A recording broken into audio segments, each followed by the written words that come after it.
Kim speaking from 10 Sigma, and welcome to episode 11 of Transition Tuesday, how to write measurable, compliant, post-secondary transition goals.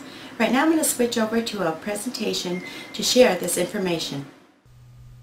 First, I'm going to talk about IDEA's 2004 post-secondary goal requirements and the general rules on writing compliant post-secondary goals.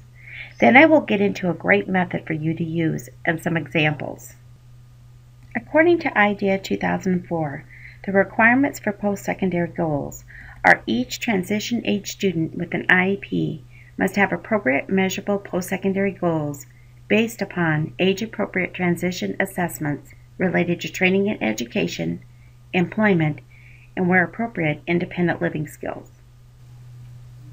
Some general rules to consider when writing post-secondary goals are that they need to be written for after the student graduates from high school or leaves a school program. They can be written using the student's first name or in the first person. Measurable means that the goal can be determined to have either been met or not met. This identifies an outcome and not a process. Use will and the key post-secondary goal phrases from the Office of Special Education Programs. Some examples of this would be, will attend a four-year college, will train on the job, will be employed full-time, will live on own independently, and will live at home. Don't use words or phrases like hopes to, plans on, intends to, interested in, discover, or investigate. To ensure writing measurable, compliant post-secondary goals, use the when, what, and for what purpose method. In the area of education and training, here are some examples. When, after I graduate from high school, what? I will go to a 2-year college. For what purpose? To learn web development. When, once Jim leaves the program, what? He will get on-the-job training. For what purpose? To be a hotel manager. In the area of employment, here are some examples. When I graduate, what? I will work part-time as a dishwasher. For what purpose? To help pay for college. When, after high school, what? I will work full-time on a farm. For what purpose?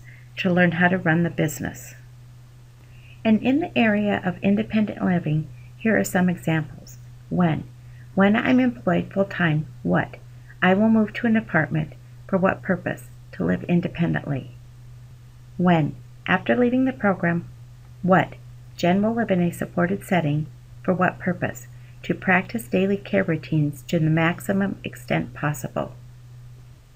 Now I'm going to talk about some examples of non-compliant versus compliant post-secondary goals. In the area of employment, a non-compliant goal would be, Joe hopes to improve his understanding of employment opportunities. A compliant post-secondary goal would be, after completing the program, Joe will work sorting items in a supported employment environment to gain employment skills. In the area of education and training, a non-compliant goal would be, after high school, I am interested in exploring going into the military. A compliant post-secondary goal would be, after I graduate, I will join the military to be trained in the area of aviation. In the area of independent living, a non-compliant post-secondary goal would be, where Jenny will be living after completing a transition program is undecided. A compliant post-secondary goal would be after completing the transition program, Jenny will live at home to continue practicing her daily routines, such as eating, hygiene, and chores. For today's bonus, I'll be sending you a chart with the key post-secondary goal phrases from the Office of Special Education Programs and the when, what, and for what purpose method. Thank you for watching the video. I hope you use this information to help you write measurable, compliant post-secondary goals. Be sure to check your email for the bonus we just sent over. If this is the first time you've ever seen an episode of Transition Tuesday, please click the link below to receive your bonus.